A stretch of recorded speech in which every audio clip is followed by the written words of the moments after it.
So it's actually not questions, unfortunately, at this point, but we're going to welcome our panel up. And on our panel, we have Ben Flores, Jim Butler, Jim Kammerer, and Peter Kelly.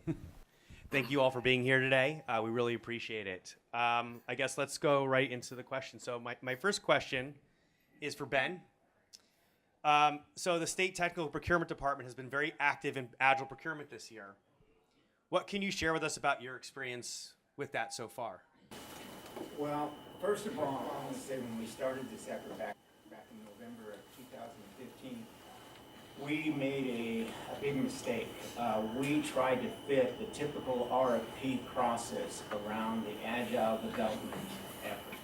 And so we ended up, and our RFP template was approximately 14 to 16 months. We ended up actually running the acquisition in 6 months. What did that mean? We tried to, everything that we wanted to do in a typical RFP solicitation, we simply compressed, and it caused a lot of time. It was a lot of overtime. And what we learned from that is that our typical RFP template would not work in an Agile sort of thing. So we moved quickly, fortunately working very closely with OSI and DGS, moved very quickly in supporting the pre-qualification vendor pool and leverage purchase agreements is what they talked about. So don't try to fit an RFP, a typical RFP solicitation around it. It won't work. The other thing is we worked very closely with Peter's organization and Jim's organization, modifying the T's and C's in the statement of work for vendor, for quick vendor contract. I'll use the word that he didn't want to use, termination. And there's a reason behind that, is because if your vendors are not working out, you really want to get rid of them.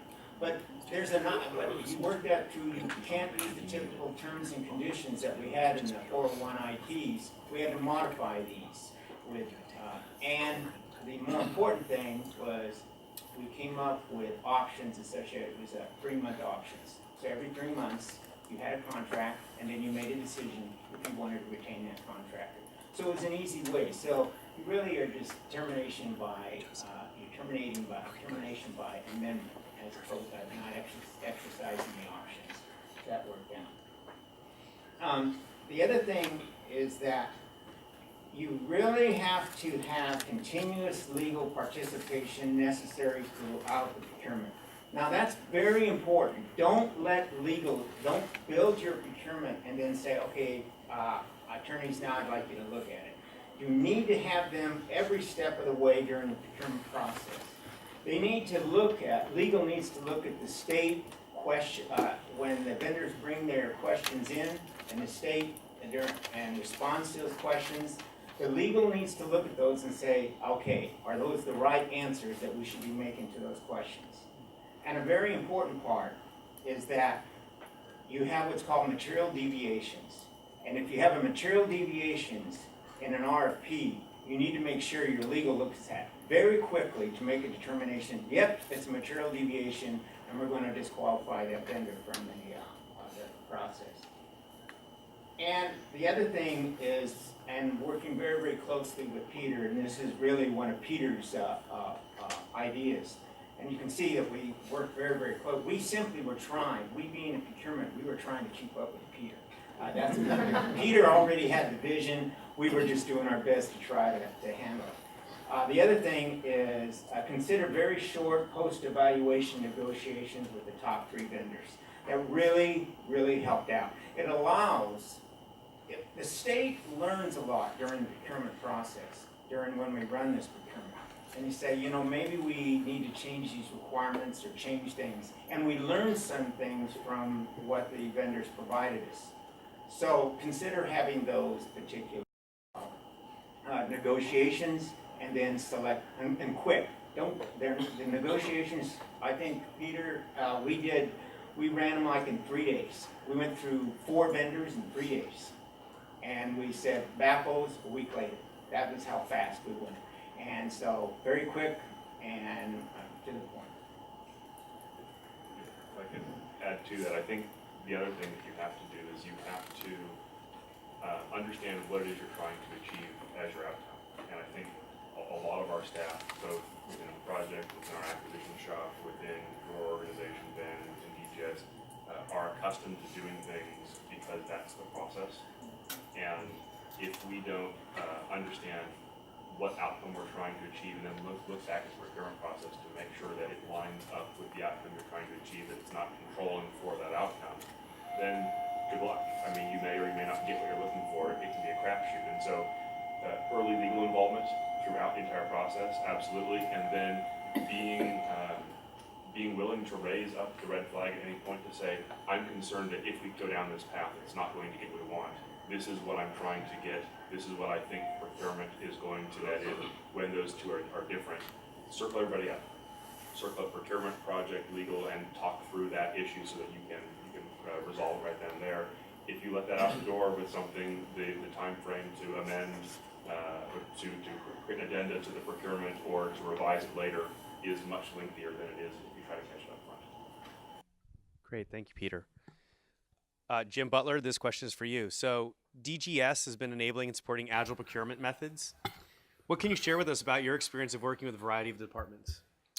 So these agile procurements are being done on our two primary contract vehicles, CMAS and our ITMSA. You saw from one of Scott's slides, it talked about IDIQ, indefinite delivery, indefinite quantity contracts. Those are the state of California's versions of those contracts. CMAS, which is our version of a GSA, and our ITMSA. We've got 150 some odd contractors that are authorized to do contracting at a minimum of 1.5 million per order, up to, depending on the department's ability, $10 million. So what does that mean? The department needs to know how to use those contracts. They need to have the purchasing authority that enables them to do that. Now, if your department's not in that place, you've got a couple of good choices. If it's a reportable project, then Ben's shop is going to run the procurement for you, and they can use those contracts to any dollar amount that they want. If it's not a reportable project, if it's something smaller, or if it's already peered out, then DGS will do it, and we have that same authority. We can use the CMAS, ITMSA to any dollar amount. The other thing I would say is that departments are not always able to handle this multiple delivery stream thing. We work with one state agency who had planned to do an agile procurement. They had it all mapped out. They started looking at their infrastructure requirements, what it was going to cost to be able to have three, even just two development environments up simultaneously, much less three. And it was going to blow the whole project budget. They weren't really equipped to do that. And then the final thing I'll say is that I know, Scott, on one of your slides you had a layer where you've got an SI sitting on top overseeing the whole thing. I guess that probably can work. When I look at that as a procurement professional, I say that looks a lot like what we do today, where we have one throat to choke, where there's this one big provider who somehow is going to deliver the day. I think departments have to have what I call these new old skills. We used to know how to deploy systems ourselves. We used to know how to implement these and stitch them together and build them ourselves. And I wonder about our ability to do Agile if we don't know how to do that anymore. Because if we keep deferring to a provider to fix it, I think we'll still end up failing. That's just my 2 cents, though. Great, thank you. Jim Kammerer, so OSI has been in the forefront of many procurements in health and human services side of the house. What challenges did you have to overcome? Yeah, both Jim and Ben have kind of hit the technical aspects of the challenges themselves. It's the procurement vehicles, how we get it done. The thing that I've noticed the most is when OSI decided to go into an agile project management, agile procurement, it was just that quick switch. And I think that from a procurement standpoint, my team was caught off guard. What I have is a bunch of professionals that are traditional procurement officers, and they have that mentality of the waterfall approach. Let's plan, and then let's execute. So when that change was made, it really forced us to be adaptive extremely quickly. To use the word agile, we had to be agile as well, to be nimble to making the changes as the project is moving. I think Ben made the joke about Peter, we're just trying to keep up. So I think that, one of the challenges is we're constantly changing priorities, project schedules. Day-to-day work is we don't get the luxury of planning for months. I mean, we're planning by the hour. So that's one of the biggest challenges that I've seen so far. Great, thank you. So we have another set of questions that we can ask to the panel, but we did want to take the time to open this up. We've got about 13 minutes left. We want to open it up to the audience to see if you had any questions for the panel or myself. So we do want to give. I have a question. For those departments that don't have that kind of a procurement environment, clarification, I guess it would be you, Jim. So does DGS provide some, because I mean, like you said, some organizations don't have the infrastructure to transition that way, especially if you want to start applying the Agile approach. Yeah, so if it's a reportable project, most of these are going to be that, right? They're fairly complex, high dollar. It's going to be, the procurement's going to be done by the State Technology Procurement Division, which is where Ben is coming to us from the CIO's office. I would just say, though, overall, I'll echo Jim's comments. You know, we don't have like a degree program in Agile procurement. This is very, very new for us. You know, the feds have been doing this for a while through 18F. Peter's the one who brought it to us, so I'm also playing catch up. You know, it's kind of late for me to say that because we've been doing this for almost a year now. So we're a little caught up. We're supporting the process. Thankfully, we have some good IDIQ contract vehicles that they can use. It's just really been a godsend. But yeah, we'll make it happen somehow between either my shop or STPD. But it's still new, and we need to train our state employees on how to do this stuff. Just one thing to add. I would just to counterpoint for something you said. The federal government, there are certain groups like GSA and 18F that are out there talking to agencies about how to do these things better. But I would just suggest that I think the state of California, from everything that I've been seeing, is actually much more progressive and farther along in this path than many of the agencies that I work with. And I hope there's no one in federal here that I'm losing potential clients by saying that. But I do actually, I've been very impressed by what I've learned about that. So it's great that they're doing those things. And hopefully both state and local and federal will continue to pave the way and helping folks kind of deliver using Agile. So. This is for the reportable projects. How are you going to manage the PAL process? Because we have to go through the CDT for all this every stage, right? How do you overcome this process? Because it takes time. Even though the department may be doing fast work, we have a delay, or we might have a delay. I wouldn't say that we have a delay. So how are you going to manage that? I guess I'm the only reportable project up here, and we came in under the FSR SPR process, so we're not in now. So I don't have an answer to that. I don't know if you guys have had those conversations yet. Becky Stillings, which is in the PAL area, has embraced the Agile development process. And all you really are needing to do is just simply go through and complete the stage 1, stage 2 process and go forward with an Agile recommendation of an Agile particular process associated with that. So I don't want to give the impression that the stage gate process is not compatible with Agile. They have already modified some things associated with some of the questions and the answers and things associated with that to allow you to embrace you for the Agile activity. Things like that. What I was looking for is like how do you circumvent the time there is a delay, because when you submit it, they have time frame for them to look at it and they respond back. How do you work around that to see if we can? So, to both questions, the previous question and this one, I think the most important thing that as a project manager or project director or sponsor from the department that you can do is initiate a conversation with all of your control agencies as early as possible to describe what you want to do and ask for their participation in helping you be successful. We have processes, and I'll say broadly, as guide rails to make sure that we try to achieve the outcomes we're looking for.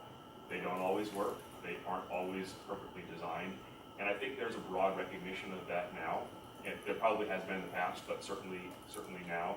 And having that conversation will help you work with both STP, DGS, with the IT project oversight group to align. And if you can align early in the process, then I think you're going to find that you have more latitude as you move forward and more willingness to work collaboratively to the goals of both project review and oversight, approval, procurements, all of those things, don't just engage in submitting the forms and paperwork. You will not get the outcomes you want. Scott? Not a question, I just want to, I'm not sure which department you're from. I'm from, thank you, I don't know if I need this. I'm from HHS, Office of the AIO, Agency Information Officer. And my department, my division is a portfolio management group. And we do engage with departments early and frequently. So when you are ready to embark on your concept, your project initiative, I strongly encourage that you do reach out to our office.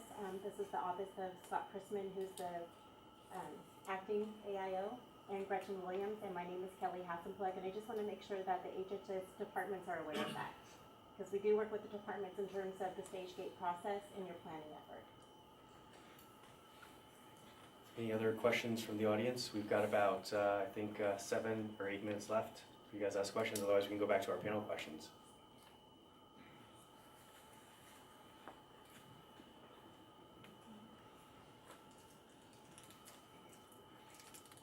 I was just curious, have you guys had the chance to deal with when a department or a group decides to make a pivot from a traditional model with a monolithic SI off into a more agile modular procurement for future functionality into a project?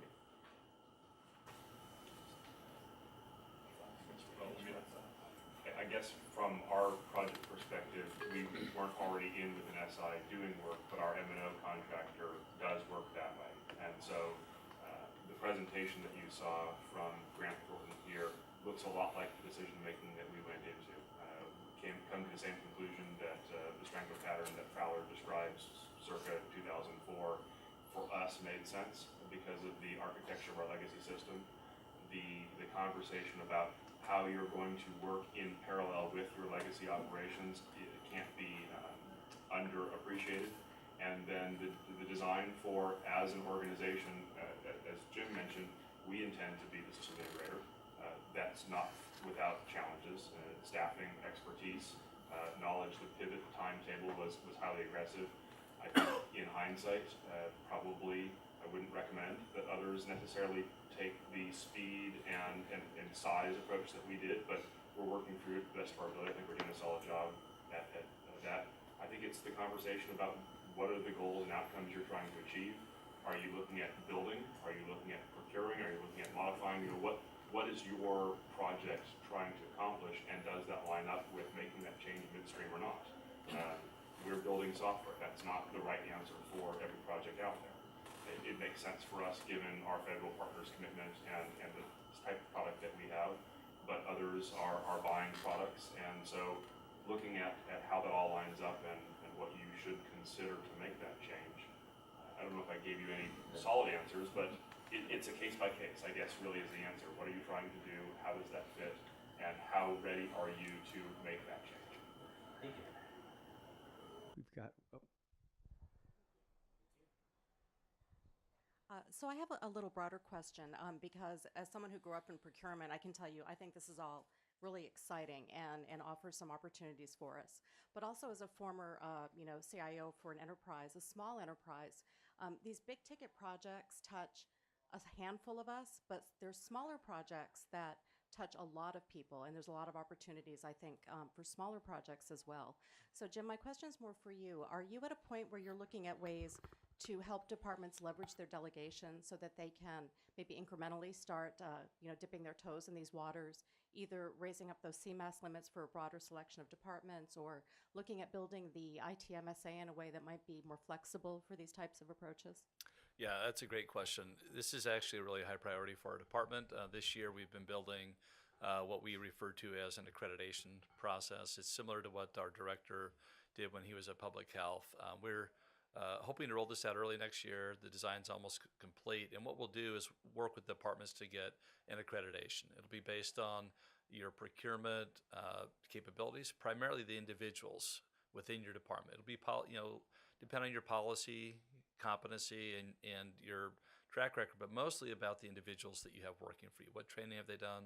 What experience do they have? And we are going to leverage that to increase the authority of departments to do more of this work on their own. In tandem with that, we are taking our IT MSA back out to bid, and flexibility is priority number one for that. We're dramatically expanding the number of classifications. I think there's only 7 or 8 job classes on that contract. The draft I saw yesterday had over 21, and more than half of them were related to Agile, ironically, as it turns out. So we're going to be socializing those classifications in the next week with state agencies. We want your input because we want to make sure that contract has all the classifications that our agencies need to really deliver these. So that was like, if I could have designed a question, that would have been the one I would have designed. So thank you. Softball. Yeah. We actually only have about 2 minutes left. Anyone on the panel, do you have any maybe thoughts or other ideas that you maybe like to share? Otherwise, we can move on to the next segment. Do you have anything else you'd like to add?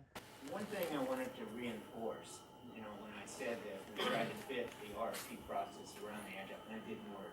I want to really encourage you to look at this ADPQ, this vendor pool process, and move where you have a set of pre-qualified vendors. They've already been set up. You don't need to run a procurement for that. You can do it through an RFI. You have your vendor pool, and then run an RFO, which is a request for offer, and those are very, very short. And you'll accomplish the same objective in a much shorter and more efficient time. And for those that aren't familiar, what we did with the ADPQ, much like the 18F blanket procurement agreement, was actually ask software development vendors to come in a 30-day window and deliver a working piece of software in the open transparently. We feel that asking people to demonstrate their ability to do work is a better analog for their success than to have them describe it in writing. And so to the extent that you're asking for something where you can get concrete examples of prior work or current work to supplement a narrative, we think that provides a better outcome in all likelihood. And one last thing is that we work very closely with OSI and with Jim's organization, the ADPQ, specifically for CWDS. But our director, Amy Tong, the state CIO, is now looking at this more of in a broader term and saying, okay, what can we do to make this more of a statewide ADPQ so that other organizations say, well, I don't have the same sort of requirements as CWDS, but I have different sort of requirements. So how can we bring in those type of vendors? So we're doing a refresh of the ADPQ. That should be done, what we call a soft refresh in the February timeframe, and then we're going to do a hard refresh a little bit later, and I can talk to people about that. But the thing about it is that Amy Tong, our director and the state CIO, is looking at growing this ADPQ. I mean, not growing it, but changing it so that it can be more useful to the rest of the departments. Not at all. Thank you so much. We really appreciate your time. Thank you.